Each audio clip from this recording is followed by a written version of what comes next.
I'm not supposed to know that. As a doctor, I'm not supposed to know that. So, when you learn the history of medicine, we call it medical anthropology, and then you compare and contrast to what medicine was before 150 years ago. Because it's only 150 years that this medicine I'm describing has even really existed. Less than 200 for sure. Okay? Less than 150 in this country, for sure. Okay?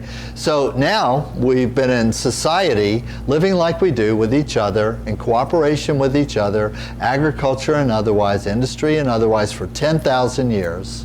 And what was the medicine up until yesterday? Up until yesterday, it was based on nutrition. It was based on hygiene. It was based on physical medicine to push and pull, to do structural correction where structural correction was required or necessary. It was energetically and spiritually based.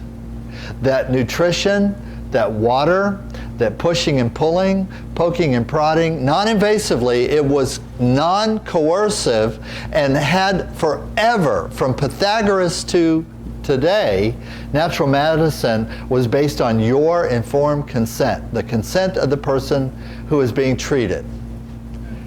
And that all of the ancient sages and philosophers who wrote about this said that it is impossible to treat a person for an illness without their participation, without their permission, in fact, without their agreement. And there's one that's repeated over and over and over again.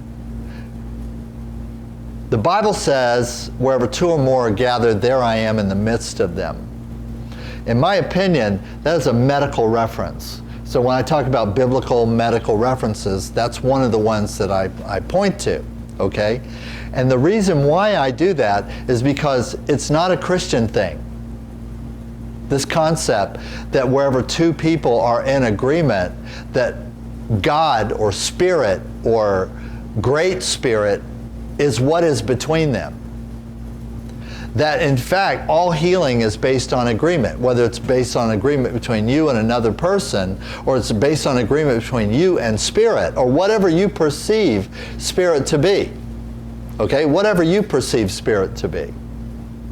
And anything that purports itself, claims to be medicine that is done without consent, non-consensually, as an act of violence and penetration of body sanctuary against your will, by definition, is impossible to call medicine.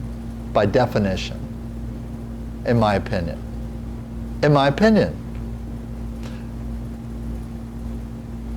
You have to make up your own mind. I don't know. You have to make up your own mind. I'm just, I'm not the way, I'm the finger pointing at the way. Okay? So then when we come to nutrition, well, the one thing that's always been accessible to human populations for the maintenance of their health and wellness was food. Because that's always been the primary activity. Food, shelter. Food before shelter. Shelter after you have food. So shelter is a place where you can eat your food. Out of the sun and out of the rain and out of the cold. Right? Maybe away from the bugs who are competing with you for your food. The reason why we built houses and enclosures and caves and all this was to protect our food and ourselves from the rest of nature that wanted it as much as we did. The bugs want your organic produce as much as you do. The bugs want it as much as you do. The tigers, the bears, the lions, the wolves, the critters want your food as much as you do. So this idea of sanctuary, of structure, of housing, right?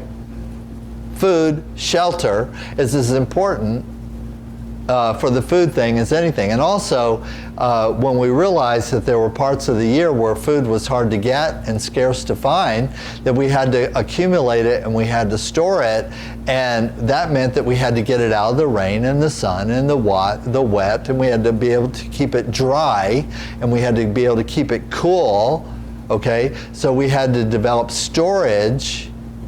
And first storage was just a corner of some structure, but then we realized that that wasn't safe.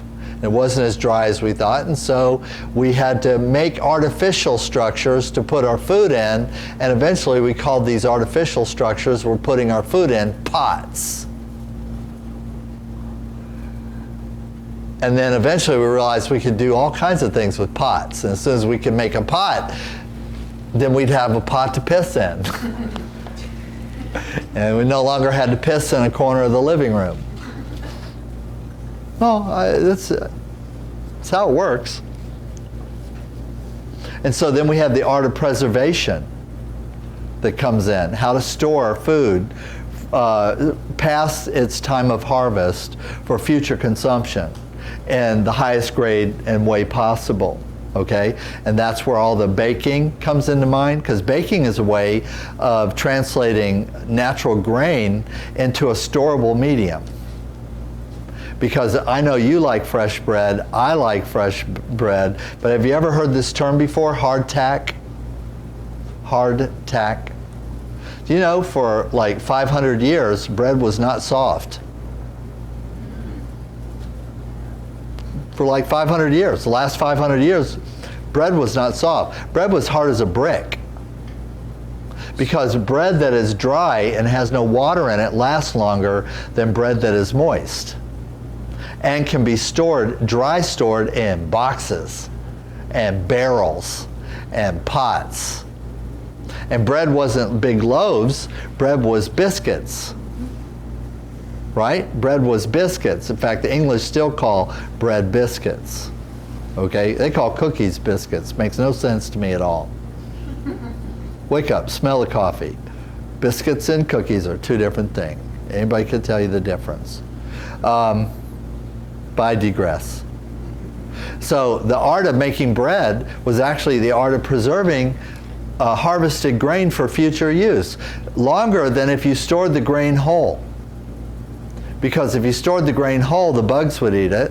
If you stored the grain whole and it got wet, it would mold. If you stored the grain whole, if it was wet and was access to light, it would sprout at the wrong time. And the critters would get it. So, but if you took the grain and you ground it up and you made hardtack out of it, a real dense, hard brick, that you could store it indefinitely. In fact, we found bread, hardtack, in tombs that are 1,000 years old, and technically it's still edible. And then to eat it, you'd try not to eat it right, in its bread-like state. You would soak it. In other words, you would dunk it in water, or you would dunk it in soup, or dunk it in sauce. Or you would soak it in the juice of a vegetable or tomatoes or whatever. You would soak it until it softened up enough that you could actually chew it. But if you were impatient and you tried to eat it too fast, you could chip a tooth. That's how hard the hardtack was. If you tried to eat it too fast, you could actually break a tooth. And that's by the way, you can look up history of dentistry. And you can look up injuries, tooth injuries from eating. Okay, in the history of tooth injuries from eating. Okay. So, food is the translation of this story where God told Moses to take the people into the wilderness, into the desert where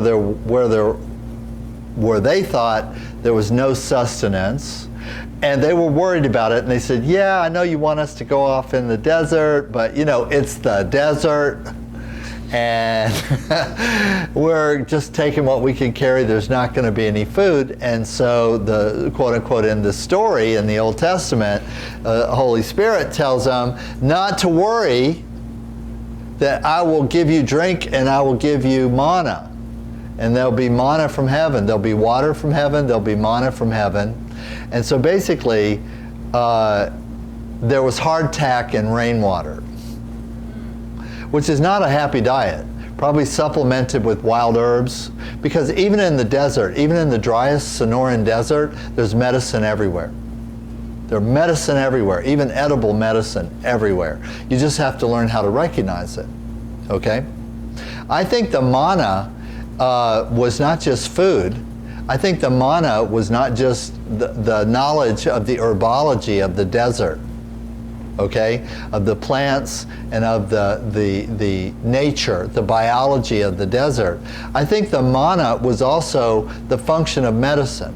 Because if you read the story literally of the Israelites being freed, led into the desert by Moses, all right, well, first of all, you know, you got to understand, Moses was one of the richest people in the world, was one of the best educated people in the world, and was universally considered to be an Einstein-like genius kind of a person. Okay? He was. That's the story of Moses. Okay? And then Moses, this really genius, brilliant. And what was his job with the pharaohs of Egypt before he led the Israelites into the desert? You know what his job was? Ken's job. Moses had Ken's job. Moses was in charge of logistics. And specifically, the logistics that he was in charge of, food and medicine. He was the guy who was in charge of the wholesale distribution of the accumulated crops, food crops, grains and surplus, and medicines for the entire nation of Egypt. So he would be equivalent to, I guess, our director of the interior or something like that. But he was logistics. And so he knew how many people he was going to take with him because he's logistics.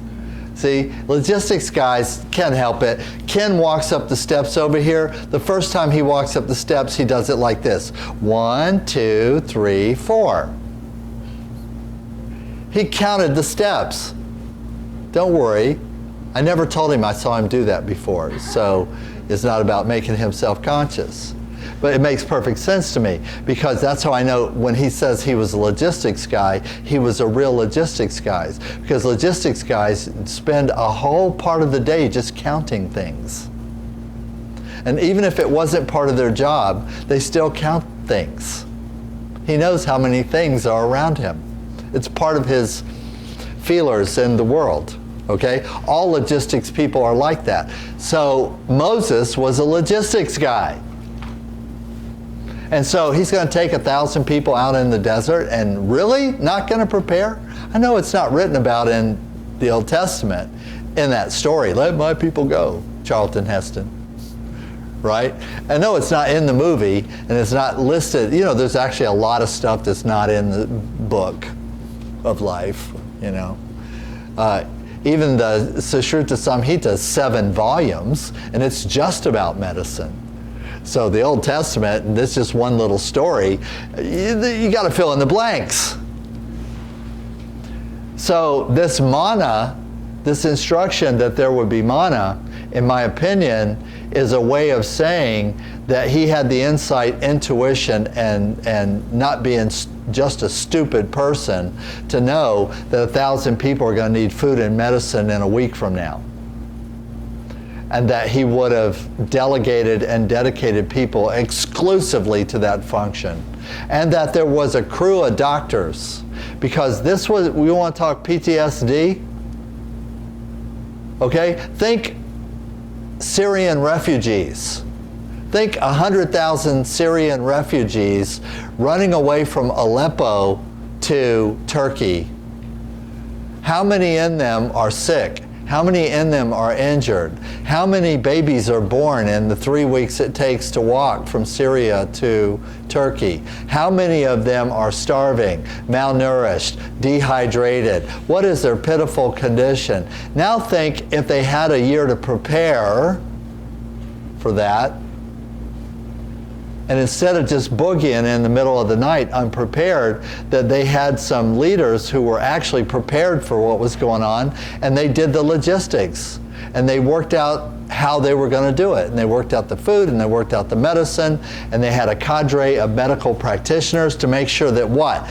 Nobody would die. You couldn't have a community of 30 or 40,000 people living off the land in the wilderness without a doctor. Or actually, without a few hundred of them. Not possible. So therefore, I believe that it is possible, and that was a function. Why? Because in every society I've ever investigated, that was a function. And it's evidence of a functioning society. So we can gauge whether our societies function or not by the quality of the medicine. And if the medicine is corrupt, and if the medical leaders are corrupt, and if the treatments that are being recommended cause more harm than good, then we'd have to say after the fact that the medicine is no good. Therefore, the society that that medicine is a reflection of is a sick society. And right now, we see every evidence of a sick society. Now, what are the solutions? I don't know, because I'm not that guy. Okay? But I can tell you this about medicine. The solution is actually practice medicine. You want to solve the problems of medicine practice, the challenges of medicine, the damage, the harm, the iatrogenic consequences of the harmful practice of corporate. You will grow to be tall, staring out over miles of land without it, but wanting to build up walls.